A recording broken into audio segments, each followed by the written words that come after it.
In what seems like a coordinated effort between the food industry and the upper echelons of academia and nutrition science, the dangers of ultra-processed foods continue to be suppressed, while the fear-mongering of nutrient-dense whole foods, such as red meat and eggs, continues. Even Harvard recently published a study correlating red meat consumption to type 2 diabetes. No legitimate researcher believes that unprocessed red meat consumption, which has declined over past decades while type 2 diabetes rates soar, is causally related to type 2 diabetes. This misinformation campaign is one of the greatest public health scandals of our time. If we don't change the narrative, we're going to continue to see an escalation in chronic diseases like Alzheimer's, Parkinson's, and metabolic disorders that are crippling our healthcare system. We need to shift the paradigm from treatment to prevention. 1, 2부 영상 어떻게 보셨습니까? 1, 2부 영상은 아주 중요한 내용이라서 못 보신 분들은 1, 2부를 먼저 보시고 오시길 바랍니다. 첨단 기술과 양리학의 발전에도 불구하고 지난 10년 동안 1형 당뇨병 환자의 평균 당화 혈색소 수치는 개선되지 않고 있습니다. 인슐린 펌프 사용률은 지난 10년간 크게 증가해왔고 연속 혈당 측정기 사용 역시 최근 크게 증가해오고 있습니다. 하지만 1형 당뇨병으로 투병 중인 아이들 및 성인 중 소수만이 당화 혈색소 목표치를 달성하고 있습니다. 1형 당뇨병 환자의 당화 혈색소는 대부분 8.5에서 10.5% 사이에 들어가고 있으며 7.5% 미만으로 관리하는 것은 상당히 어려운 것이 현실입니다. 이렇게 되면 사망률과 합병증 관리 역시 상당히 어려워질 수 있겠죠. 실제로 당화 혈색소가 높아질수록 전체 사망률과 심혈관 질환 사망률이 기하급수적으로 증가하는데요. 1형 당뇨에서 극적으로 당화 혈색소를 7% 이하로 달성한다고 해도 여전히 전체 사망률과 심혈관 질환 사망률은 2배 이상에서 3배까지 증가했습니다. 정말 심각한 문제입니다. 이번에는 독일 20세 남성 연구인데요. 2세 때 1형 당뇨 진단을 받았습니다. 이 남성은 엄격한 저탄수화물 고지방식인 케톤식을 하면서 9개월간 조사했습니다. 이 남성은 점진적으로 탄수화물 섭취량을 줄여나가는데요. 처음에는 하루 140g 정도 섭취했지만 결국에는 25g까지 줄였습니다. 그가 케톤식을 통해 주로 섭취했던 음식은 고기, 계란, 염소 치즈, 버터, 생선, 채소였습니다. 주로 동물성 음식 위주로 먹는 겁니다. 이런 음식들은 가속 노화를 촉진한다면서 의사들이 정말 많이 싫어하죠. 이 남성은 탄수화물 섭취량을 줄이면서 인슐린 주사량도 무려 70%나 감소했습니다. 정말 엄청나죠? 당화 혈색소를 보면 시작할 때는 7.2였지만 9개월 뒤에는 5.1까지 급격히 떨어졌습니다. 조금 전에 1형 당뇨는 당화 혈색소 7% 미만을 달성하기가 어렵다고 했죠. 그런데 이분은 5.1입니다. 이런 수치는 일반적인 방법으로는 도저히 달성할 수 없는 수치입니다. 이렇게 탄수화물 섭취량이 줄어들면 우리 몸에서 케톤체를 만들어낼 수 있는데요. 케톤체를 충분히 만들어낼 수 있는 식사법이 바로 케톤식입니다. 혈중 케톤체는 탄수화물 섭취가 점점 감소하면서 계속 증가했습니다. 이 과정에서 저혈당증이나 저혈당 쇼크는 9개월 동안 단 한 차례도 발생하지 않았습니다. 논문을 정리하면 이 치료로 인한 가장 중요한 변화는 환자의 삶의 질이 크게 향상되었다는 점이다.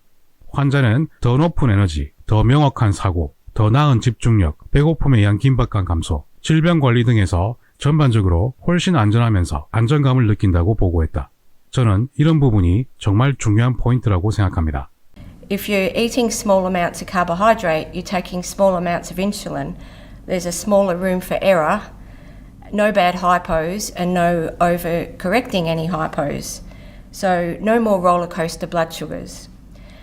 And it makes sense to me that if I can't metabolize carbohydrate, why are the doctors telling me to make that the basis of every meal I eat and to eat lots of carbohydrate snacks as well?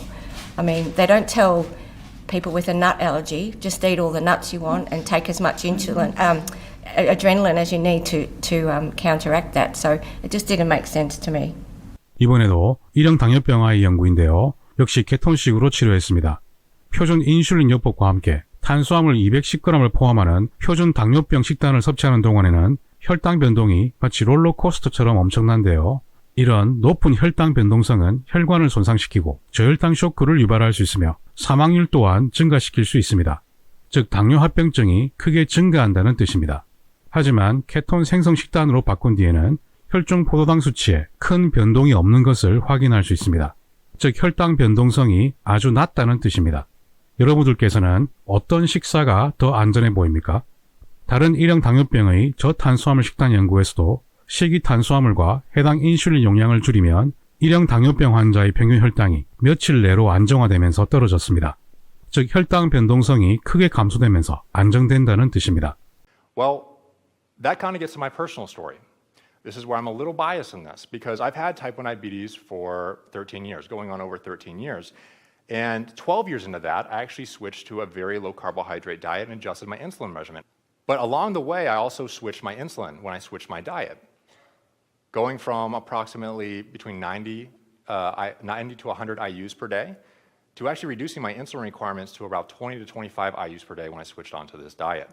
This was about a 70% reduction in the primary medication used to treat this disease. But what is the real change here? Because of course, when you see these blood sugar responses and you see the symptoms, this is affecting how someone like myself will feel every single day.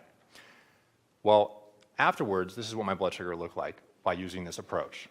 It's a much more stabilized, controlled lifestyle that completely revolutionized my own quality of life. This is an average over a 60-day period of time, showing that my average blood sugar is that black line in the center there, and the red line is 70, and the top line is 120, the yellow line, showing that my blood sugar on average was sitting in the normal range, and the standard deviation was allowing me to stay almost all the time in normal range, is HbA1c. So where did I fit in this realm? A 4.9 HbA1c when I switched.